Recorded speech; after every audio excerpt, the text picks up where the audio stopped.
Hey guys, happy Sunday! Now today is a unique one.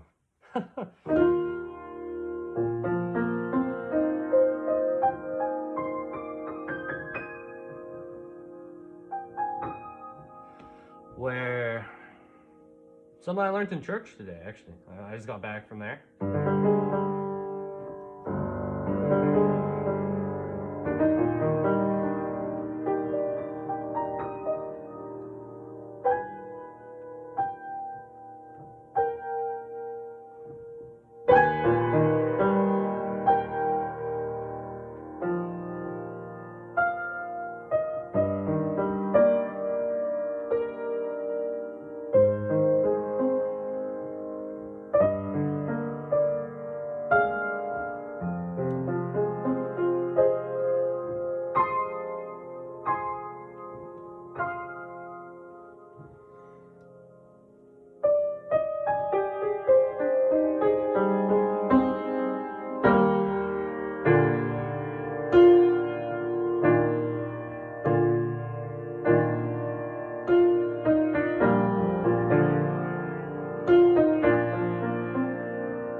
Let's get right into it.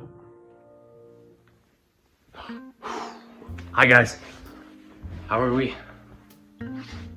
Now, today's alright. Just got back from church. Going to another church right after this. Because I'm on 2 worship teams.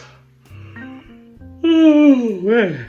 So, bit of a tiring day, but spiritually just fully energized. And that's what's so beautiful.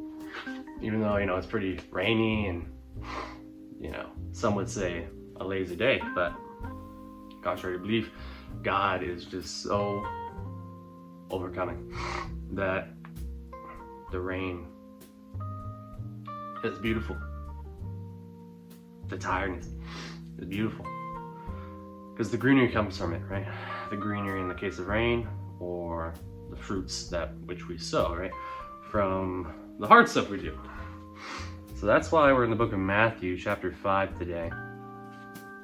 And I'll explain the title right after. So let's see if you know the verse. For assuredly, I say to you, till heaven and earth pass away, one jot or one tittle will by no means pass from the law till all is finished. That's verse 18. So, the title, High. I saw, there's a kid in our church. A lot of people find him annoying. Because he just kind of I don't know. He tries to be funny. Is basically all I need to know about him. He's probably I don't know, 13, 12 years old. But what's interesting is in his Bible, it had the word, he drew, you have the pages closed, and sideways he drew the word high. And I was like, well, that's a little disrespectful to the Bible, I think. But then I realized, high, how do you get that? I mean, all the pages are squished together, but if you lay them all out, you can't see the word high. You flip through all the pages, you can't see it, right? So it ties into perspective, of course, but it also ties into God's plan and the stability behind such, right? We're in the God's promises today, and the title is stability. And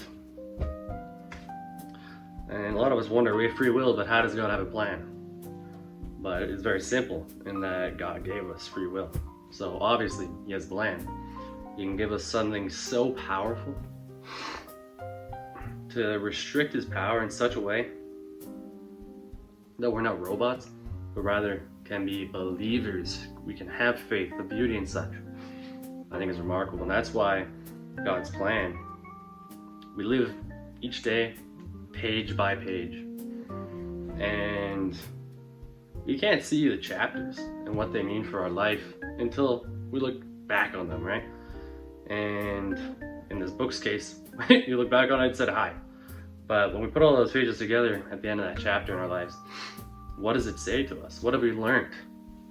Right? What have you learned in your life from that chapter you could just gone through? Or right now, what do you think the word is going to be when you put it all together? What can it say?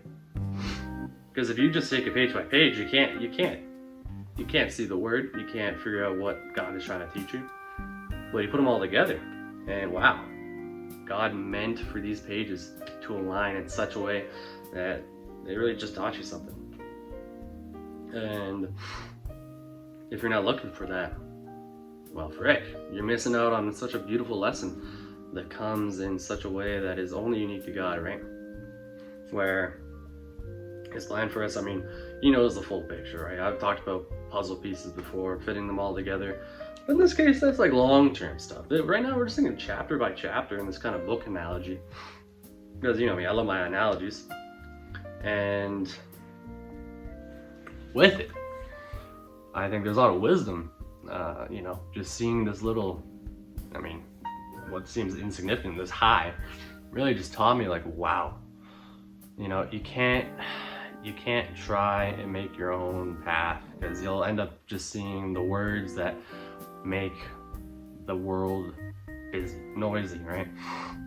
But through it all, through that chaos, you look back, close the book, close that chapter, and you start seeing the words that are kind of more hidden, that only come together after the fact, right? And of course, there's words during the fact. That's God's presence, and stuff that helps us to the future, of course, like the Bible. But taking that all away, I mean, we just have, at the end of it, his plan. He's beside us, and all of it to glorify him. And that's our chief concern if you're a Christian, right? So I thought it was just a nice little verse today, and a little tidbit I got from church. My friends got really annoyed by him today, but it's just how she goes. But yeah, I got taught something really cool. That, I mean, although I may have thought of it before, this analogy just kind of like flashed out right before my eyes. I was like, wow, I won't be able to see the word high without them all being smushed together. So I wonder what the word is in his life, And what about your life? So something to reflect on, but hope you guys take care, and here's to tomorrow.